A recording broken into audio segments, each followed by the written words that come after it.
Outra tática que eu chamo de rótulo falso é a confusão entre o criticismo e o ser ungido. Você não precisa do Espírito de Deus para ser uma pessoa crítica e sentenciosa, e, no entanto, muitas pessoas por aí são guerreiros tecnológicos. Estão por aí sem nome, anônimos, eles amam entrar em redes sociais para atacar e criticar outras pessoas, irmãos e irmãs. Eles desferem nomes e rótulos e acreditam serem defensores da fé. Eu creio que Troy Edwards disse bem: há uma linha tênue entre o ministério válido de um apologista, alguém que defende a fé, e a necessidade de encontrar alguma coisa para usar contra aqueles com quem você talvez discorde teologicamente. O que ele quis dizer? Há muitas pessoas por aí que não são nem mesmo teologicamente treinadas, não dão frutos, não sabemos se ganham almas, não sabemos quem são, quais são suas qualificações, mas eles gostam de usar os termos herético, heresia, é como os antigos. Se você ler a história, eles são esses caçadores de bruxas. São cristãos e nem mesmo seguem a Bíblia ou leem a Bíblia, estão procurando quem é a bruxa. Isso é algo que o diabo fez para distrair a igreja do trabalho do Evangelho. A maneira de sabermos se alguém é um verdadeiro mestre ou pastor em profecias é se você está ganhando almas para Jesus. Essa é a maneira principal. E como sabemos se alguém é herético? Como sabemos se um ensino é heresia? Deixa eu te dar a definição. Uma doutrina herética não é uma doutrina com a qual você discorda. Sinto muito te dizer isso. Só porque você não concorda com algo não significa que a outra pessoa esteja ensinando heresia. Heresia é isto. Heresia é um ensino que impediria a salvação. Por favor, anote isso. Por favor, lembre disso. Heresia é um ensino que impediria a salvação. Eu já dei esse exemplo antes, vou apresentar de novo. Há uma denominação aí que acredita no celibato dos ministros. Eles ensinam que para servir a Deus você tem que ser solteiro, você não pode se casar. Nós concordamos com isso? Obviamente não. Eu sou casado. Não concordamos com isso porque a Bíblia diz que Jesus curou a sogra de Pedro.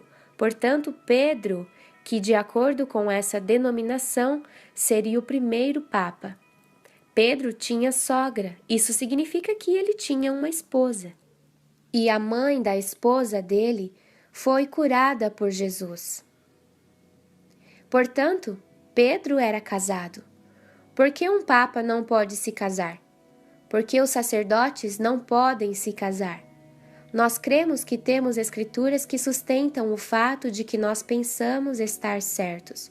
Entretanto, o celibato de ministros nunca poderá ser chamado de heresia, porque, quer você seja solteiro ou casado, você pode ir para o céu.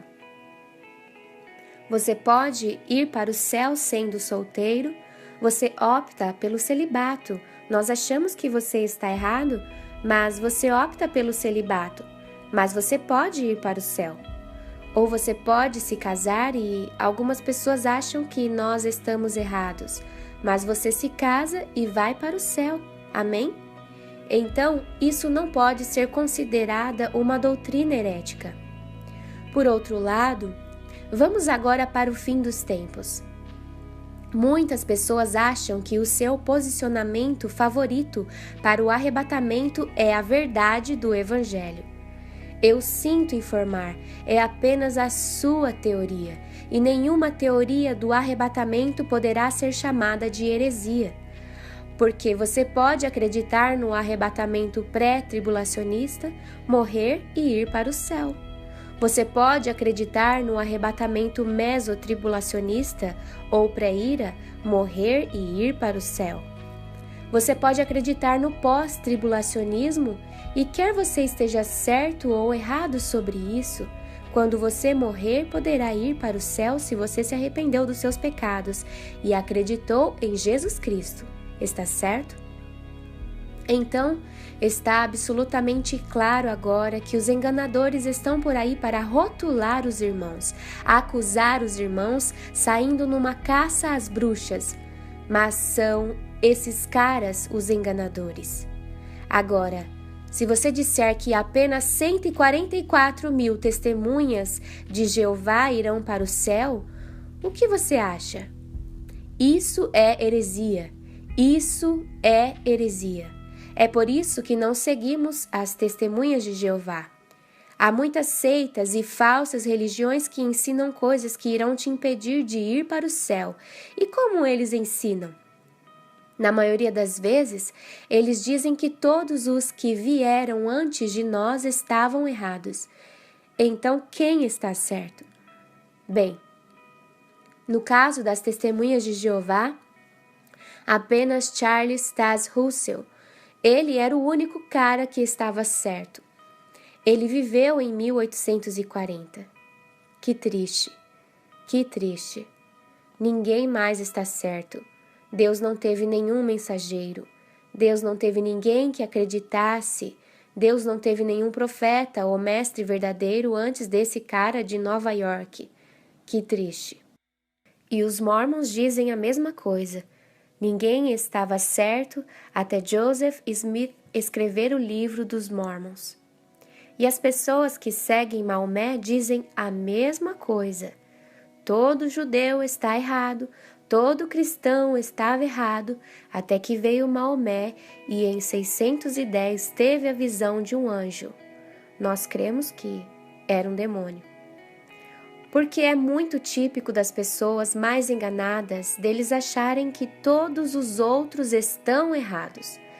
A ironia é que os mais enganados são aqueles que estão focados em encontrar os enganadores. Aqueles que estão focados em atacar e criticar outros são as pessoas mais enganadas por aí. E ainda assim não sabem, a Bíblia está falando dessas pessoas. Aqueles que estão levando milhões para o inferno.